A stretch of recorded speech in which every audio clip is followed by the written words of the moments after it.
Hello बच्चों, मैं S के प्रजापति आपका स्वागत करता हूं आपका अपना परिवार एडमिशन क्लासेस में। तो आज हम लोग चैप्टर नंबर 1 रासायनिक अपक्रिया एवं समीकरण केमिकल रिएक्शन एंड इक्वेशन का इम्पोर्टेंट एमसीक्यू करने वाले हैं। ये क्लास 10th वाले विद्यार्थियों के लिए होने वाला है। यदि आपके सिलेबस में रासायनिक अपक्रिया एवं समीकरण दिया गया है, यदि आप किसी भी बोर्ड की एग्जाम की तैयारी कर रहे हैं, यदि आप इसको देख कर जाएंगे तो डेफिनेटली जितने भी क्वेश्चन आपके एमसीक्यू आएंगे उनको आपको एकदम से अच्छे तरीके से सही कर सकेंगे। ठीक है, तो आज का ये सेशन बहुत ही धमाकेदार होने वाला है। यदि आपको ये सेशन समझ में आएगा तो वीडियो को लाइक करिएगा और अपने दोस्तों के पास ज़रूर से ज़रूर शेयर करिएगा। आपकी डेली क्लासेज 8:00 पीएम पर स्टार्ट हो जाती हैं। सो आप लोग इसी टाइम अकॉर्डिंग जॉइन होते रहेंगे तो आप लोग अपने साइंस में एकदम से अच्छे अंक गेन कर सकते हैं। चाहे आप किसी भी बोर्ड की एग्जाम की तैयारी करें, चाहे आपका बोर्ड यूपी बोर्ड हो या फिर राजस्थान बोर्ड हो या फिर बिहार बोर्ड हो या फिर छत्तीसगढ़ बोर्ड हो, एमपी बोर्ड हो या फिर कोई अदर बोर्ड हो। यदि आपके एग्जाम में रासायनिक अपक्रिया एवं समीकरण वाला चैप्टर दिया गया है, केमिकल रिएक्शन एंड इक्वेशन वाला चैप्टर दिया गया है, तो आपके एग्जाम के लिए बहुत ज़्यादा फ़ायदेमंद होने वाला है। ये मैं जो लिया हूँ क्वेश्चन वो आपके एग्जाम में पूछे गए क्वेश्चन है। किसी न किसी बोर्ड में पूछे गए क्वेश्चन है और बोर्ड का एग्जाम जो होता है वो रिलेट करता है, ठीक है? कभी जो यूपी बोर्ड का रहेगा वो कभी राजस्थान बोर्ड में आ जाएगा, कभी और बोर्ड से उठाकर ले आया जाता है। लेकिन जो क्वेश्चन होते हैं वो बहुत ज़्यादा इंपॉर्टेंट होता है। अगर जो आप लोग पूरे बोर्ड के क्वेश्चन को देखते रहेंगे तो आपका जो क्वेश्चन रहेगा ना सही अच्छे तरीके से कवर कर सकेंगे। तो चलिए हम लोग आज के सेशन को बिना देरी के स्टार्ट करते हैं और आपकी डेली क्लासेस 8:00 पीएम पर स्टार्ट हो जाती हैं। आपको 3 क्लासेस मिलती हैं। क्लास 10th वाले विद्यार्थियों को 3 क्लास मिलती है। एक क्लास मिलती है आपको 5:00 पीएम पर। कौन-सी क्लास मिलती है? सोशल साइंस मिलती है, सोशल साइंस मिलती है। एंड बात की जाए अगर जो 9:00 पीएम पर, 9:00 पीएम पर आपको कौन-सी क्लास मिलती है? ये मैथ मिलती है। इसमें आपको क्या मिलता है? मैथ मिलता है। इसमें आपको रमाकांत सर क्या पढ़ाते हैं? मैथ पढ़ाते हैं। एंड अगर जो बात की जाए सोशल साइंस आपको कौन पढ़ाता है? तो सोशल साइंस आपको सुग्रीव सर पढ़ाते हैं। एंड अगर जो 8:00 पीएम वाली बात की जाए तो 8:00 पीएम पर आपको मैं पढ़ाता हूँ, कौन-सा सब्जेक्ट पढ़ाता हूँ? आपको साइंस पढ़ाता हूँ, ठीक है? आप लोग इस टाइम टेबल के अकॉर्डिंग जॉइन होते रहेंगे तो आपका डेफिनिटली 95% से ऊपर अंक गेन कर सकेंगे। तो चलिए हम लोग आज के सेशन को बिना देरी के स्टार्ट करते हैं। तो देखिए पहला क्वेश्चन आपकी स्क्रीन पे ये रहा। इससे पहले आप लोग क्या करेंगे, यदि आप लोग व्हाट्सएप और टेलीग्राम में ज्वाइन नहीं हुए हैं तो टेलीग्राम और व्हाट्सएप का लिंक आपको वीडियो के नीचे डिस्क्रिप्शन बॉक्स में मिल जाएगा। और यदि आप लोग इंस्टाग्राम एंड फेसबुक भी चलाते हैं तो आप लोग हमें यहाँ पर भी फॉलो कर सकते हैं। इन सभी का लिंक आपको वीडियो के नीचे डिस्क्रिप्शन बॉक्स में मिल जाएगा। तो चलिए हम लोग आज की सेशन को बिना देरी के स्टार्ट करते हैं। यहाँ पर देखिए पहला क्वेश्चन आपकी स्क्रीन पर ये रहा और आप लोग देखिए और बताइए इस क्वेश्चन का कौन सा आंसर होगा। इसमें कहा क्या गया है, शरीर में भोजन है, शरीर में जो होता है क्या होता है, भोजन का पचना किस प्रकार की अपक्रिया का उदाहरण है? शरीर में भोजन का पचना किस प्रकार की अपक्रिया का उदाहरण है, यही पूछा गया है। तो आप लोग देखिए और बताइए इस क्वेश्चन का कौन-सा सही होगा? यदि आपको पता तो आप लोग बताएँगे, ये नहीं पता तो आप लोग क्या करेंगे, ध्यान से देखेंगे और पढ़ते हुए चलेंगे। सभी क्वेश्चन आपके एग्ज़ाम के लिए बहुत ज़्यादा इंपॉर्टेंट है। मैं बार-बार कह रहा हूँ आपके एग्ज़ाम के लिए बहुत ज़्यादा इंपॉर्टेंट है और है भी इंपॉर्टेंट है। तो चलिए देखिए यहाँ पर क्या कहा गया है, यहाँ पर कहा गया है कि शरीर में भोजन का पाचन हो रहा है, तो ये कौन-सी अपक्रिया है? तो ये एक प्रकार की कैसी अपक्रिया है? ऑक्सीकरण अपक्रिया है, यानी कि ऑक्सीडेशन रिएक्शन है। यानी कि इसका क्या सही हो जाएगा? ऑप्शन नंबर बी सही हो जाएगा। जितने सारे विद्यार्थी इसका ऑप्शन नंबर बी बताए हैं, वे एकदम सही बताए हैं। ऑक्सीकरण अपक्रिया क्या होती है? इसमें ऑक्सीजन का जुड़ना होता है, ऑक्सीजन जुड़ती है। तो भोजन के पाचन में क्या होता है? ग्लूकोज का ऑक्सीकरण होता है। ग्लूकोज अगर जो ऑक्सीजन के संपर्क में आता है तो क्या होता है? जुड़ता है। उसके बाद में क्या होता है? अलग-अलग पदार्थों में टूट जाता है और ऊर्जा भी मुक्त होती है। इस प्रक्रिया में क्या होता है, ऑक्सीजन की वृद्धि होती है, ऑक्सीजन जुड़ता है ग्लूकोज में, तो क्या होता है वो ऑक्सीकरण होता है, ठीक है? उदासीनीकरण अपक्रिया ये आप लोग किसमें पढ़ेंगे, अगले वाले चैप्टर में पढ़ेंगे। हालाँकि मैंने इसका जो एमसीक्यू वाला बाकी है, लेकिन मैंने अम्ल क्षार अम्ल जो लवण वाला चैप्टर है उसका मैंने क्वेश्चन इंपॉर्टेंट क्वेश्चन करा दिए हैं, तो आप लोग वो नहीं देखे हैं, वो तो वो भी देख लेंगे, ठीक है? तो इसमें क्या होता है उदासीनीकरण अपक्रिया में, तो इसमें अम्ल और क्षार क्या करते हैं, आपस में रिएक्शन करने लगते हैं। अम्ल और क्षार क्या करते हैं, रिएक्शन करने लगते हैं और क्या बनाते हैं, लवण और जल बनाते हैं। लवण बनाते हैं और क्या बनाते हैं, जल बनाते हैं। इस अपक्रिया को हम लोग क्या बोलते हैं, उदासीनीकरण अपक्रिया बोलते हैं, ठीक है? Neutralisation reaction. बाकी बढ़ते हैं हम लोग सेकंड नंबर क्वेश्चन की तरफ और आप लोग बताएँगे इस सेकंड नंबर क्वेश्चन का कौन-सा सही होगा। ये जो मैं एक्स्ट्रा बता रहा हूँ वो आपके एग्ज़ाम के लिए बहुत ज़्यादा इम्पोर्टेंट है, ठीक है? उसको भी आप लोग क्या करेंगे, याद करते हुए चलेंगे। कलर चेंज कर लें ताकि आपको एकदम से अच्छे तरीके से समझ में आए। तो देखिए इसमें कहा क्या गया है, इनमें निम्नलिखित में से कौन-सा रेडॉक्स अपक्रिया है? इनमें से पूछा गया है कौन-सा रेडॉक्स अपक्रिया है? तो देखिए यहाँ पर क्या हो रहा है, यहाँ पर हाइड्रोजन पे कैसा चार्ज होता है, पॉजिटिव चार्ज होता है और इस पे कैसा होता है, नेगेटिव चार्ज होता है। तो कोई भी पदार्थ है, यहाँ पर देखेंगे हाइड्रोजन में क्या हो रही है, क्लोरीन की वृद्धि हो रही है, यानी कि नेगेटिव तत्व का क्या हो रहा है, वृद्धि हो रहा है।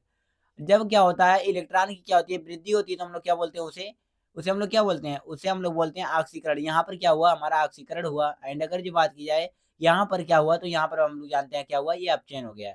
ये क्या हो गया, अपचयन हो गया।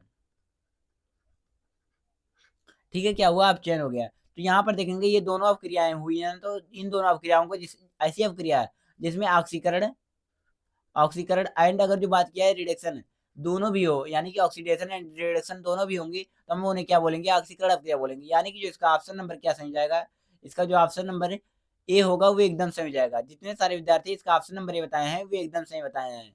बाकी बढ़ते हैं नेक्स्ट क्वेश्चन की तरफ, और आप लोग बताएंगे थर्ड नंबर क्वेश्चन का कौन सा सही होगा। इसमें कहा क्या गया है, प्राकृतिक गैस का दहन किस प्रकार की अवक्रिया का उदाहरण है। प्राकृतिक गैस का क्या गया है, दहन किया जाता है, तो उसमें किस प्रकार की अवक्रिया का उदाहरण ये है। What type of reaction is communication of natural gas. तो बोलेंगे क्या होगा, संयोजन अवक्रिया होगा। संयोजन अवक्रिया में क्या होता है, कोई एक एलिमेंट रहेगा, एक दो अभिकारक रहेंगे या दो से अधिक अभिकारक रहेंगे, वो कोई एक प्रोडक्ट बनाएगा, यानी कि एक वो बनाएगा, तो उसे हम लोग क्या बोलते हैं, संयोजन अवक्रिया बोलते हैं। अब गठन में जस्ट इसका अपोजिट होता है। क्या रहेगा, कोई एक पदार्थ रहेगा, वो क्या करेगा, अलग अलग में टूट जाएगा। क्या हो जाएगा, अलग अलग में टूट जाएगा, तो इसे हम लोग क्या बोलते हैं, अपघटन अवक्रिया बोलते हैं। वहीं पर बात किया गया जो ऊष्माक्षेपी अवक्रिया क्या होती है, तो ऊष्माक्षेपी अवक्रिया वो अवक्रिया होती है जिसमें मान लीजिए कोई भी हम लोग क्या कर रहे हैं, कोई भी पदार्थ है वो क्या हो रहा है, टूट रहा है, गर्म किया जा रहा है। बी एंड सी क्या है, बी और ए क्या है, पदार्थ है। ये सी और डी के साथ में क्या बना रहे हैं, ऊष्मा भी बना रहे हैं। ये क्या हीट एंड उष्मा भी रिलीज कर रहे हैं या फिर एनर्जी रिलीज कर रहे हैं, तो उसे हम लोग क्या बोलते हैं, ऊष्माक्षेपी अभिक्रिया बोलते हैं। तो प्राकृतिक गैस का अगर जो दहन किया जाएगा, यानी कि इसको जलाया के जाएगा, तो क्या होगा, उष्मा निकलेगी, उष्मा क्या होगी, निकलेगी, तो उसे हम लोग क्या बोलेंगे, ऊष्माक्षेपी अभिक्रिया बोलेंगे। एक्सोथर्मिक रिएक्शन, यानी कि किसका क्या समझ जाएगा, ऑप्शन नंबर सी समझ जाएगा। बाकी बढ़ते हैं थर्ड नंबर क्वेश्चन की तरफ, हो गया है तो पांचवा नंबर देखिए क्या कहा गया है चौथे नंबर में। उपचयन अपचयन अभिक्रिया को क्या कहते हैं, उपचयन यानी कि इसको क्या बोलते हैं हम लोग, ऑक्सीकरण भी बोलते हैं, इसको हम लोग क्या बोलते हैं, ऑक्सीकरण। इसको हम लोग क्या बोलते हैं, ऑक्सीकरण बोलते हैं। उपचयन, ऑक्सीकरण और अपचयन दोनों होगा, तो उसे हम लोग क्या बोलते हैं, उसे हम लोग बोलते हैं रेडॉक्स अपक्रिया। क्या बोलते हैं हम लोग, रेडॉक्स अपक्रिया। यहाँ से आर आर ई से देखेंगे तो क्या होगा, आर ई डी से क्या होगा, रिडक्शन होगा, आर ई डी से क्या होगा, रिडक्शन होगा। और ओ एक्स से क्या होगा, ऑक्सीडेशन होगा, ओ एक्स से क्या होगा, ऑक्सीडेशन होगा। यानी कि रिडक्शन एंड ऑक्सीडेशन जिसमें होगा वही क्या होगा, रेडॉक्स अपक्रिया होगा। ठीक है, आप लोग इंग्लिश के माध्यम से याद करेंगे तो ये एकदम से अच्छे तरीके से याद भी रहेगा। रेडॉक्स अपक्रिया का एक और नाम होता है, क्या होता है, उप अपचयन अपक्रिया, उपपचयन अपक्रिया। ठीक है, उप अपचयन अपक्रिया ऐसे भी आपके एग्जाम में दे सकता है। बात क्या उसमें सोची अपक्रिया क्या होता है, उसमें क्षेपी अपक्रिया मैंने अभी आपको बताया। तो ऐसा देखेंगे ऐसा अपक्रिया, तो इसमें क्या हो रहा है, ए और बी है, इसमें क्या हो रही है, साथ में उष्मा लग भी रही है, ये अपक्रिया कराने के लिए उष्मा दी जा रही है, इसको गर्म किया जा रहा है या फिर और कुछ किया जा रहा है, इसमें उष्मा दिया जा रहा है। तो यहाँ पर लिख देंगे इसको गर्म किया जा रहा है, तो यहाँ पर कोई पदार्थ बनेगा, तो इसे हम लोग क्या बोलेंगे, उष्मा शोषी अपक्रिया बोलेंगे। इसमें क्या दी जा रही है, इसमें उष्मा लग रही है, अभिकारक में अगर जो उष्मा लगेगी तो हम लोग क्या बोलेंगे, उसे उष्मा शोषी अपक्रिया बोलेंगे। उष्मा क्षेपी अपक्रिया के बारे में मैंने अभी चर्चा कर चुका हूँ। बाकी अवक्षेपण अपक्रिया क्या होता है, चलिए इसके बारे में चर्चा कर लेते हैं। तो अवक्षेपण अपक्रिया क्या होती है, अवक्षेपण अपक्रिया को हम लोग क्या बोलते हैं, द्विविस्थापन अपक्रिया भी बोलते हैं। क्या बोलते हैं हम लोग, द्विविस्थापन।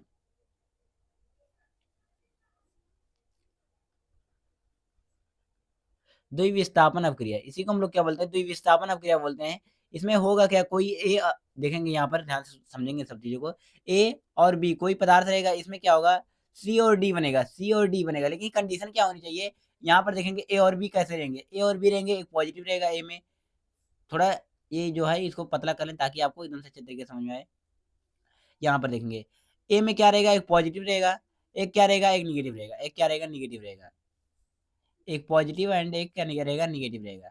ठीक है, इसी इसी प्रकार बी में क्या रहेगा, बी में भी रहेगा एक पॉजिटिव और एक क्या रहेगा, निगेटिव रहेगा, एक क्या रहेगा, निगेटिव रहेगा। यहाँ पर देखेंगे अगर जो ए का जो पॉजिटिव है वो बी के निगेटिव के साथ आना चाहिए, और यहाँ का जो निगेटिव है ये इसके क्या पॉजिटिव के साथ में आना चाहिए। तो क्या होगा, उसको हम लोग बोलेंगे अवक्षेपण अपक्रिया, जिसको हम लोग क्या बोलते हैं, द्विविस्थापन अपक्रिया भी बोलते हैं। ठीक है, इसको क्या बोलते हैं, डाई डिस्प्लेसमेंट रिएक्शन, द्विविस्थापन अपक्रिया। देखेंगे इसमें इसका परिभाषा क्या होता है अवक्षेपण अपक्रिया का, देखेंगे, ध्यान सुनिएगा मेरी बात को। आयनों के आदान प्रदान से जो अपक्रिया होती है उसे हम लोग क्या बोलते हैं, द्विविस्थापन अपक्रिया बोलते हैं। द्विविस्थापन अपक्रिया के फलस्वरूप क्या बनता है, एक प्रकार का अवक्षेपण बनता है, अवक्षेपण बनता है। अवक्षेपण मतलब क्या होता है, वो जल में अविलय होता है। पूछा जाता है अवक्षेपण अपक्रिया में क्या होता है, जल में कैसे यौगिक पाए जाते हैं, जल में अविलय यौगिक पाए जाते हैं। ठीक है, तो ये कैसे होते हैं, जल में अविलय होते हैं, तो इसीलिए हम लोग क्या बोलते हैं, इसे अवक्षेपण अपक्रिया बोलते हैं।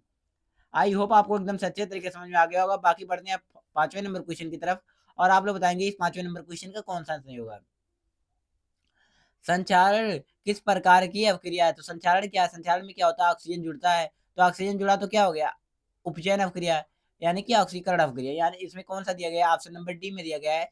तो क्या सही जाएगा? इसका ऑप्शन नंबर डी बिल्कुल सही हो जाएगा। ठीक है, संयोजन अवक्रिया मैंने बताया, और अवक्षेपण भी बताया, और अपचयन अवक्रिया भी मैंने बताया आपको। अपचयन में क्या होगा? इसमें हाइड्रोजन की क्या होगी? हाइड्रोजन इसमें क्या होगा? जुड़ेगा, हाइड्रोजन इसमें जुड़ेगा, एंड ऑक्सीजन क्या होगा? रिलीज होगा। ठीक है, बाकी हम लोग 6वें नंबर क्वेश्चन की तरफ बढ़ते हैं। यहाँ पर कहा गया 6वें नंबर क्वेश्चन में क्या कहा गया है? मैग्नीशियम रिबन को वायु में दहन, एक है मैग्नीशियम को क्या कहता है? मैग्नीशियम रिबन को क्या कहता है? वायु में जलाया जाता है, दहन किया जाता है। तो यह एक प्रकार का कैसा एग्जाम्पल है? भौतिक परावर्तन का, या फिर कोई परावर्तन नहीं, या कोई अभिकारक ही नहीं, या फिर रासायनिक परिवर्तन। तो ये कौन सा एग्जाम्पल है? भौतिक परिवर्तन या फिर रासायनिक परिवर्तन? तो देखिए, मैग्नीशियम रिबन को आपने जलाया जलाया तो मैग्नीशियम हो गया, उसका में क्या हो गया? इसको आपने जलाया, O2 की परिस्थिति में कोई भी पदार्थ जलता है तो ये क्या बनता है? MgO बना गया, MgO बना है। इसको आप लोग क्या करेंगे? बैलेंस कर लेंगे। बैलेंस करने के लिए यहाँ पर 2, यहाँ से 2 कर देंगे। ठीक है, ये बैलेंस हो गया समीकरण। तो देखेंगे ये क्या होगा? इसको हम लोग जलाएंगे तो क्या बनेगा? MgO बनेगा। MgO बना तो ये इसको क्या लो हम लोग दोबारा इसमें ला सकते हैं? जी नहीं, बिल्कुल नहीं आएगा। तो ये ऐसी अवक्रिया क्या कहलाती है? रासायनिक अवक्रिया कहलाती है। क्या कहलाती है? रासायनिक अवक्रिया कहलाती है, रासायनिक परिवर्तन कहलाता है। बाकी देखिए 7वां नंबर क्वेश्चन यहाँ पर दिया गया है। 7वें नंबर क्वेश्चन में तो आप लोग देखेंगे और बताएंगे 7वें नंबर क्वेश्चन का कौन सा सही होगा। जिन अवक्रियाओं में उत्पाद के साथ ऊष्मा उत्पन्न होती है, देखिए कहा क्या जा रहा है? जिन अवक्रियाओं में उत्पाद के साथ ऊष्मा क्या हो रही है? उत्पन्न हो रही है। ऊष्मा क्या हो रही है? उत्पन्न हो रही है। तो उसे हम लोग क्या बोलते हैं? ऊष्माक्षेपी अवक्रिया बोलते हैं, एक्सोथर्मिक रिएक्शन। इसका क्या सही जाएगा? ऑप्शन नंबर बी सही जाएगा। जितने सारे विद्यार्थी इसका ऑप्शन नंबर बी बताए हैं वो एकदम सही बताए हैं। बाकी यहाँ पर क्या कहा गया? ऊष्मा शोषी अवक्रिया के बारे में दिया गया है। तो ऊष्मा शोषी अवक्रिया क्या होती है? इसमें ऊष्मा लगती है। इसमें क्या होती है? ऊष्मा लगती है। जिन अवक्रियाओं में उत्पाद के साथ ऊष्मा यहाँ पर उत्पन्न होती है, तो जिन अवक्रियाओं में अभिकारक के साथ में क्या होती है? ऊष्मा लगती है। अवक्रिया को संपन्न कराने के लिए ऊष्मा दी जाती है, तो हम लोग क्या बोलते हैं? उसे ऊष्मा शोषी अवक्रिया बोलते हैं। रेडॉक्स अवक्रिया जिसमें ऑक्सीकरण अपचयन दोनों होगा तो हम लोग रेडॉक्स अवक्रिया बोलेंगे। अपघटन अवक्रिया, अपघटन अवक्रिया को हम लोग क्या बोलते हैं? वियोजन अवक्रिया भी बोलते हैं। बाकी आप लोग इसको डीप में भी लिख सकते हैं। मान लीजिए पूछा जाए क्या क्या होता है? आप जो अवक्रिया होती हैं वो कितने प्रकार की होती हैं? संयोजन, विस्थापन और द्विविस्थापन अवक्रिया को समझाइए। कम से कम कितने नंबर का आएगा? 7 नंबर में आएगा ये।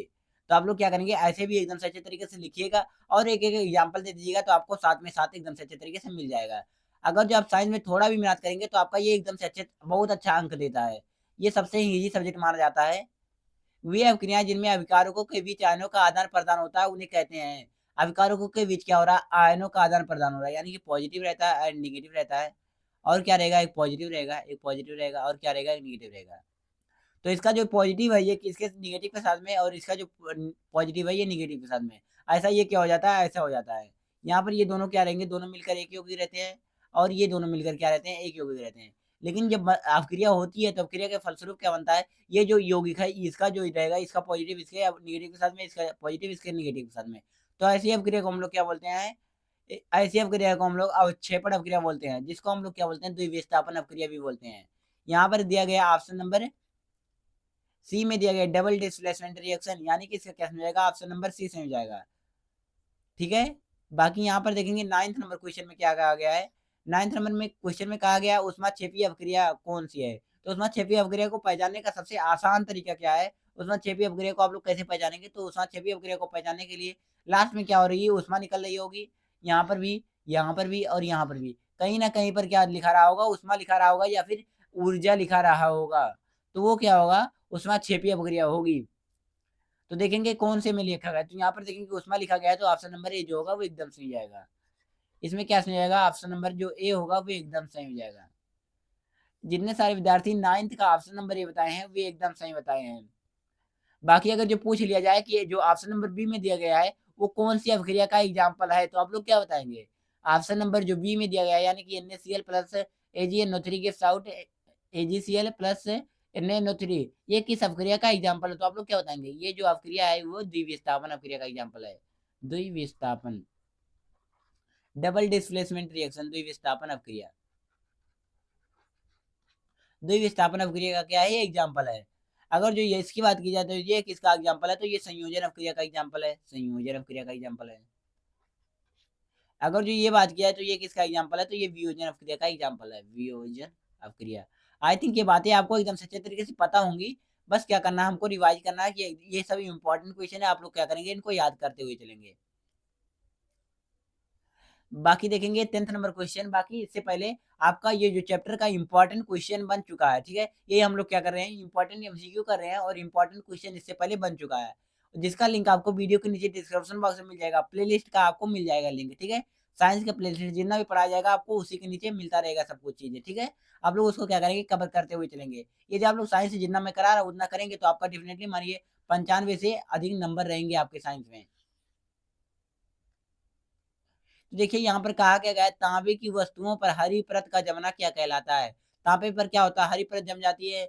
चांदी पर काली परत जम जाती है। लोहे पर जंग लग जाती है। ये सब किसका एग्जाम्पल है, तो ये संक्षारण का एग्जाम्पल है। ये किसका एग्जाम्पल है, संक्षारण का एग्जाम्पल है। यानी कि इसका क्या समझाएगा, ऑप्शन नंबर सी में दिया गया संक्षारण, तो ऑप्शन नंबर सी समझाएगा कोरेजन, जिसको इंग्लिश में क्या बोलते हैं, कोरेजन बोलते हैं। बाकी 11th नंबर क्वेश्चन में क्या दिया गया है, दानेदार जस्ता पर H2SO4 डालने पर कौन सी गैस उत्पन्न होती है। क्या होता है, ये रिएक्शन में ही लिख दे रहा हूँ। यहाँ पर जडेनो रहता है, उसका क्या होता है, H2SO4। जब इस अवक्रिया को कराते हैं तो क्या होता है, Zn2SO4 बनता है, और साथ साथ ही साथ क्या होता है, H2 गैस जो होती है रिलीज होती है। इसका क्या समझ जाएगा, ऑप्शन नंबर बी समझ जाएगा। बाकी 12th नंबर क्वेश्चन में क्या कहा गया है, 12th नंबर क्वेश्चन में कहा गया है, संक्षारण का उदाहरण है, संक्षारण का इनमें से कौन सा उदाहरण है। लोहे पर जंग लगना, जी हाँ बिल्कुल संक्षारण का एग्जाम्पल है। चांदी की वस्तुओं पर काली परत का जमना, जी हाँ ये भी संक्षारण का एग्जाम्पल है। तांबे पर तांबे के बर्तन पर हरी परत का जमना, जी हाँ ये भी तो संक्षारण का एग्जाम्पल है। तो यानी कि जो इसका जो दिया रहेगा कौन सा, ए में भी रहना चाहिए, बी भी रहना चाहिए, सी भी रहना चाहिए। तो ऑप्शन नंबर डी में क्या कहा गया, ऑप्शन नंबर डी में कहा गया इनमें से सभी। तो यही सही हो जाएगा, इनमें से सभी जो दिया गया है वो एकदम सही हो जाएगा। इसका जो ऑप्शन नंबर डी होगा वो एकदम सही हो जाएगा। बाकी बढ़ते हैं 13 नंबर क्वेश्चन की तरफ, और आप बताएंगे इस 13 नंबर क्वेश्चन का कौन सा सही होगा। चिप्स के पैकेट में कौन सी गैस डाली जाती है, क्या अमोनिया डाली जाती है, या फिर नाइट्रोजन डाली जाती है, या फिर ऑक्सीजन, या फिर हाइड्रोजन। तो चिप्स के पैकेट में कौन सी गैस डाली जाती है, तो ये नाइट्रोजन डाली जाती है। नाइट्रोजन क्यों डाली जाती है, क्योंकि जो नाइट्रोजन होता है वो क्या होता है, प्रतिऑक्सीकारक होता है। प्रतिऑक्सीकारक, प्रतिऑक्सीकारक होता है, ठीक है। इसलिए हम लोग क्या करते हैं, नाइट्रोजन को डालते हैं। नाइट्रोजन को डालने से होता ये है कि जो ये चीजें हैं वो खराब नहीं होती हैं। चिप्स के जो पैकेट है वो खराब नहीं होती, चिप्स उसमें जो रहता है वो सुरक्षित लिखा रहता है, सुरक्षित बचा रहता है, ठीक है। बाकी 14 नंबर क्वेश्चन का आंसर क्या करेंगे, आप लोग कमेंट बॉक्स में बताएंगे। ये आपके लिए क्या है, एचडब्ल्यू है। ये आपके लिए क्या है, एचडब्ल्यू है। प्राकृतिक गैस की किस प्रकार के दहन की अवक्रिया होती है, संयोजन अपघटन, या फिर ऊष्माक्षेपी, या फिर विघटन अवक्रिया। तो इसका आंसर क्या करेंगे, आप लोग कमेंट बॉक्स में बताएंगे। सभी विद्यार्थी क्या करेंगे, कमेंट बॉक्स में बताएंगे इसका आंसर। तो आशा है प्यारे विद्यार्थियों आपको ये सेशन एकदम से अच्छे तरीके से समझ में आया। यदि समझ में आया तो आप लोग वीडियो को लाइक करेंगे, और चैनल पहली बार आया तो चैनल को जरूर से जरूर सब्सक्राइब कर देंगे। और वीडियो के नीचे डिस्क्रिप्शन बॉक्स में इसका एकदम से अच्छे तरीके से एमसीक्यू वाला हो गया है, आपने पढ़ लिया, मुझे उम्मीद है कि आपने एकदम से अच्छे तरीके से पढ़ा होगा। और साथ ही साथ जो इसका इंपॉर्टेंट क्वेश्चन है कि जैसे मान लीजिए कोई भी पदार्थ हो गया, क्या होता है जब CaCO3 को गर्म करते हैं तो क्या होता है, आप लोग जानते हैं, नहीं जानते हैं तो जाइए उसको देखिए। क्या होता है जब अगर जो मान लीजिए H2SO4 जेडीएन के साथ अवक्रिया करता है, ये सब अगर जो नहीं जानते आप लोग तो जाइए उसको देखिए। वहां से आपके एग्जाम के लिए बहुत ज्यादा इंपॉर्टेंट क्वेश्चन आते हैं। तो आप लोग अगर जो उसको कवर किए रहेंगे तो आपके एग्जाम में बहुत अच्छे अंक आप गेन कर सकते हैं। जितना पढ़िए उतना एकदम से अच्छे तरीके से कवर कर लीजिए, तभी आप लोग पढ़ते रहेंगे, ठीक है। तो इसका लिंक आपको वीडियो के नीचे डिस्क्रिप्शन बॉक्स में मिल जाएगा। मैंने अम्ल क्षार वाला भी करा दिया, तो आप लोग वो भी जाकर देख लेंगे। उसका लिंक भी है आपको वीडियो के नीचे डिस्क्रिप्शन बॉक्स में मिल जाएगा। और साथ ही साथ आपकी मैथ की क्लासेस भी पढ़ रही हैं, उसको भी आप लोग अटेंड करते रहेंगे। और सोशल साइंस के तो लिए बहुत ज्यादा इंपॉर्टेंट है यही है। जैसे कि आप लोग को पता ही होगा, सोशल साइंस जो होता है बच्चे बहुत डरते हैं, लेकिन सुग्रीव सर इतने अच्छे तरीके से आपको साइंस पढ़ाते हैं कि उनका लाजवाब कहीं तोड़ ही नहीं है। इतने अच्छे तरीके से एमसीक्यू कराते हैं और सभी चीजें आपको कराई जाएंगी। यदि आप लोग एकदम से अच्छे तरीके से तैयारी करना चाहते हैं तो 5:00 PM पर सुग्रीव सर की क्लास चलती है, उसको आप लोग जरूर से जरूर अटेंड करेंगे। ये सभी क्लासेस आपको फ्री होती हैं। इसमें आपको सुग्रीव सर क्या पढ़ाते हैं, सोशल साइंस की क्लास पढ़ाते हैं। बात क्या 9:00 PM पर क्या होता है, तो 9:00 PM पर आपको रमाकांत सर पढ़ाते हैं। कौन सी क्लास पढ़ाते हैं, मैथ पढ़ाते हैं। मैथ के इंपॉर्टेंट क्वेश्चन जो आपके एग्जाम में आईजीटीज देखने को मिल सकते हैं, ठीक है। अगर जो आप लोग केवल क्या करेंगे, मात्र सभी क्लासेस बात किया तो 10 से 15 मिनट कहते हैं, 10-15 ये 10-15 मिनट का हो गया। मेरे जो क्लास रहती है वो थोड़ी-सी ज़्यादा रहती है, 20 से 25 मिनट की हो गई और सभी क्लासेज़ क्या होती हैं और सुखविंदर सर की हो गई 30 से 35 मिनट की। इन सभी क्लासेज़ को मान लीजिए अगर जो आपको पूरा मिलाकर 3 घंटा अगर जो देते हैं, तो आपका सिलेक्शन मानिए कि एकदम से अच्छे तरीके से 95 से ज़्यादा आ जाएगा। आपका गिनती क्या होगा टॉपर में होने लगेगा, ठीक है? तो हम लोग आज की सेशन को बिना देरी किए यहीं पर एंड करते हैं। यदि आपको समझ में आएगा तो आप लोग वीडियो को लाइक करेंगे और आप लोग फिर पुनः 8:00 पीएम पर जुड़ना नहीं भूलेंगे, ठीक है? 8:00 पीएम पर फिर आपकी क्लासेस चलेंगी, तो आप लोग इसी टाइम के अकॉर्डिंग जॉइन होते रहेंगे। बाय बाय प्यारे बच्चों।